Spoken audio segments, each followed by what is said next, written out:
we look at the life of Zacchaeus from Luke chapter 19. Hear the word of the Lord today. Jesus entered Jericho and was passing through. A man there by the name of Zacchaeus, he was the chief tax collector and was wealthy.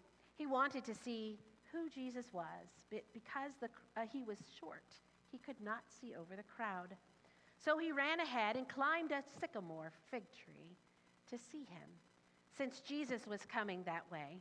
When Jesus reached the spot, he looked up and said to him, "Zacchaeus, come down. Immediately, I must stay at your house today." So he came down at once and welcomed him gladly. All the people saw this and began to mutter, "He has gone to be guest of a sinner." But Zacchaeus stood up and said to the Lord, "Look, Lord, here and now I give half of my possessions to the poor, and if I have cheated anyone out of anything, I will pay back 4 times the amount." And Jesus said to him, "Today salvation has come to this house, because this man too is a son of Abraham. For the Son of Man came to seek and to save the lost." The word of the Lord. This morning, we have the opportunity, you may be seated. This morning, we have the opportunity to hear a little bit from one of my favorite people. Bonnie Cates has shared many times about with me, about how Faith Promise has been pivotal in her own walk of faith. And I wanted you to hear that today as we look at what it means to live faithfully, as she shares her testimony about being touched by the Master. Would you come and share?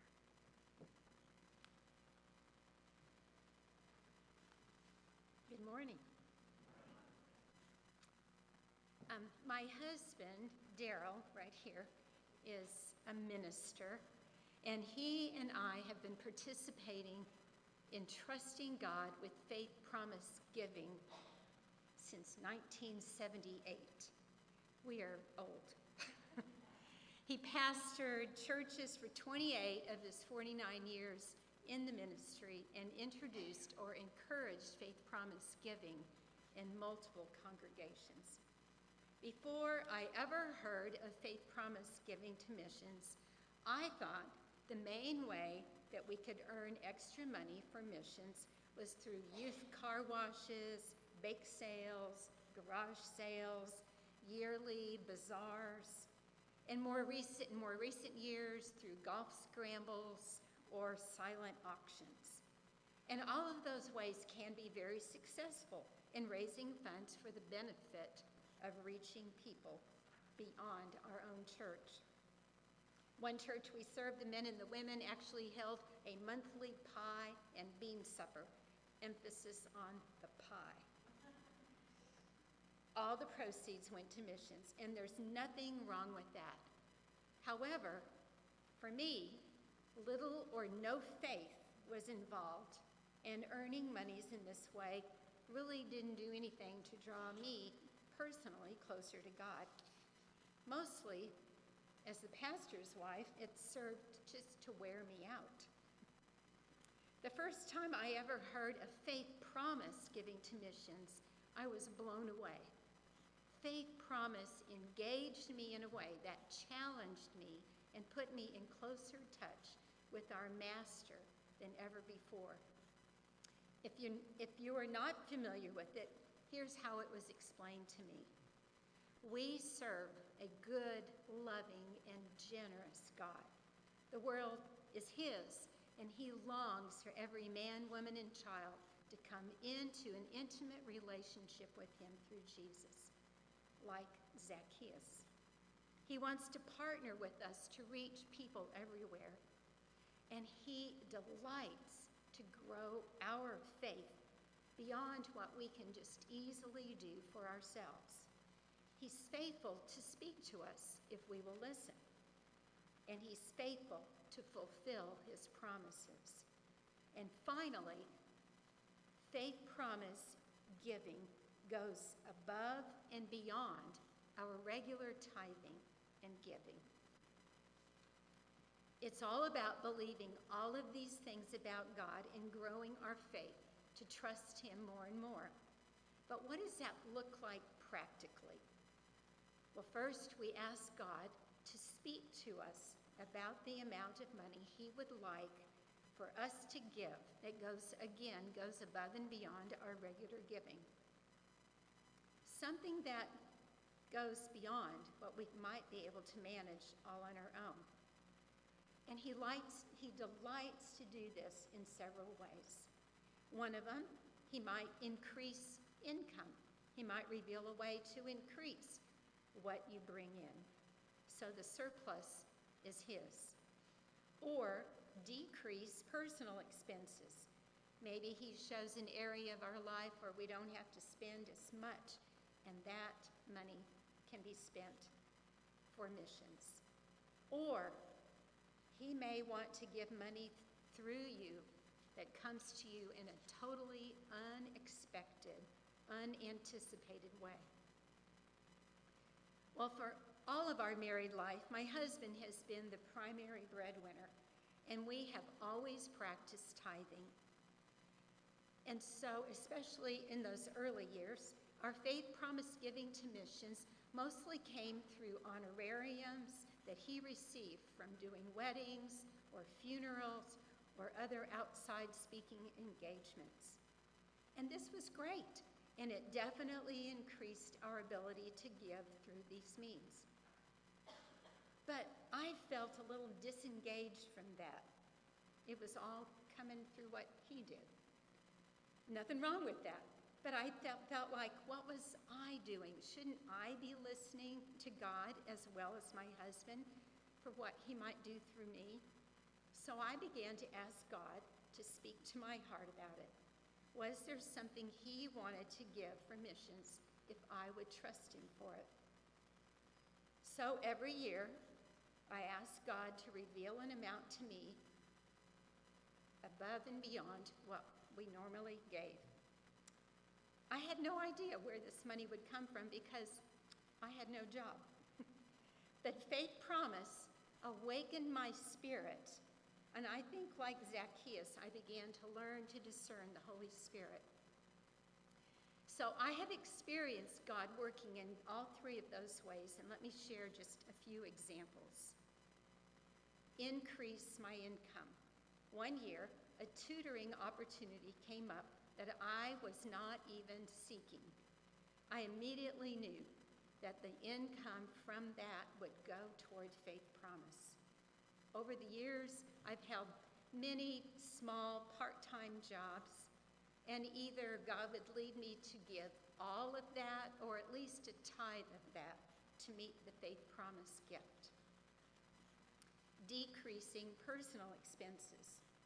Several years ago, I heard about a book called Not Buying It. I read just enough to kind of pique my interest. The couple who wrote it decided that they were spending way too much money on themselves, so they would not buy anything except what they absolutely needed for that whole year. I did not buy the book, but I decided I would give that a try. And I promised God that I would give whatever I didn't spend on myself to Faith Promise. So I specifically gave up purchasing new clothing, which I didn't need, and books, probably my biggest weakness. So I began to make use of the library or borrow books from friends, and each time I was tempted to purchase an item that I didn't need, I wrote out a check earmarked for Faith Promise. Now, that may sound a little inefficient, but it made me very mindful of how much I already have and how much more generous I could be. Unexpected money. Probably my faith grew the most the year our oldest son graduated from high school. He was getting ready to start college in the fall. Our church was holding its annual Faith Promise Mission Weekend, and I sensed that God was directing me to promise to give dividends from some stock that I had as my Faith Promise giving. I knew approximately how much that would be, But I sensed the Holy Spirit urging me to trust him for more than that. So I added an extra amount to what I thought I would receive from the dividends. And I felt very challenged by that. During the end of our final worship service, everyone was directed to write down their faith promise giving on a card, much like we have here, and to lay it at the altar. Suddenly, one of the choir members, who just also happened to be the head of the missions committee, stood up and challenged the whole congregation with these words: "Whatever you plan to write down, double it." I literally gasped. I was like, what? And inside, I started having this conversation with God. Double it? Are you kidding me? Don't you know we have a son beginning college? I'm already stretching my faith promise giving by what I was planning to write down. I do not feel good about this. But I sensed the Holy Spirit saying, double it. I don't know how anybody else in the church responded to that, but I knew that God wanted me to move way beyond what I thought I could manage on my own. So I doubled the amount I wrote on the card, and I said, okay, God, this is definitely going to depend on you. Whatever you provide, I will give. 2 weeks later, I received a letter that the company in which I held the stock was merging with another company, and all the dividends would be doubled. Of course, I knew that money had faith promise written all over it. On top of that, our son received an extra scholarship that he hadn't even applied for. Apparently, they had extra monies left over that nobody had claimed, and they liked how hard he was working at school, and so awarded it to him. God is so faithful, and he delights to show us how much he can be trusted if we will just lean into him. Now, I need to be honest. There have been a few times when I failed to be faithful. God came through, but I either did not give the money or spent it in a different way. So I'm sure not perfect at this. I'm still growing and learning. But God has led me not only to give to missions, but also to say yes to going on some short-term missions. I've had the honor and privilege of going to Mexico, Israel, and Palestine numerous times to support the Palestinian church communities. And most recently, in March of this year, I went to Kenya with Watts of Love.